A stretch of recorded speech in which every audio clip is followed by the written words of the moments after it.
அதாவது கொஞ்சம் கூட புரிதல்ங்கிறது கொஞ்சம் கூட கிடையாதா? நான் என்ன சொல்ல வரேன், 2 வாட்டி ஊதுங்க, டென்ஷன் ஆகுறீங்க, 2 வாட்டி ஊதுங்க.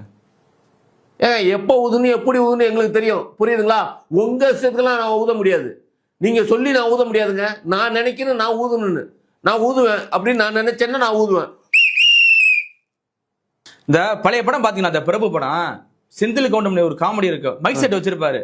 அப்ப என்ன பண்ணுவாரு, கடன் கொடுத்த இடத்தெல்லாம் வாங்குறதுக்காண்டி போவாரு. மைக் செட் கட்டி இந்த கல்யாணத்தான் எல்லாத்தையும் மைக் செட் கட்டி வசூல் வராம இருக்கும், காசு வராம இருக்கும். அதை வாங்க போறதுக்கு என்ன பண்ணணும்னு கேட்பாரு. அப்போ ஒரு ஜோசியக்காரன் சொல்லுவான், நீ நரிமுகத்துல முடிச்சுட்டு போனா கண்டிப்பா காசு கிடைச்சிடும் அப்படின்னு சொல்லுவான். நான் நரிக்கு எங்க போறதுன்னு கேட்பான். அதான் கூட வளர்க்குறீ அப்படின்னு சொல்லி யார செந்தில சொல்லுவாப்புல. செந்தில போகும்போது செந்தில் மூஞ்சியை பார்த்துட்டு போ, நல்லா வசூலாயிரும் அப்படின்னு சொல்லுவாப்புல. ராஜா ராஜா மூஞ்சியை காட்டுறா, இங்க ஒரு ஊது ஊது அப்படின்னு சொல்லுவாப்புல. செந்தில் போற இடத்துல ஒருத்தன் கடன் வாங்க போற இடத்துல கடன் கொடுக்குறேன் செத்து போயிடுவான். அது மாதிரி இருக்கு இப்ப நீங்க பண்ற காமெடி எல்லாம். புரியல, இப்ப யார் முகத்தை பார்த்து யார் செத்துருவாங்கிறீங்க? இல்ல அந்த காமெடியில வந்துட்டு சொல்ல வந்தேன். ஒரு எடுத்துக்காட்டுக்கு சொல்றீங்க அப்படின்னா எப்படி சொல்லுவீங்க? ஊதுனா செத்து போயிடுவாரு, முழிச்சா செத்து போயிடுவாரு அப்படின்னா யார சொல்றீங்க, எதுக்கு சொல்றீங்க? இல்ல அந்த காமெடியில வந்துச்சு, அது மாதிரி எனக்கு ஞாபகம் வந்துச்சு, ஒரு பிளாஷ்பேக் காட்டினேன் உங்கள்கிட்ட.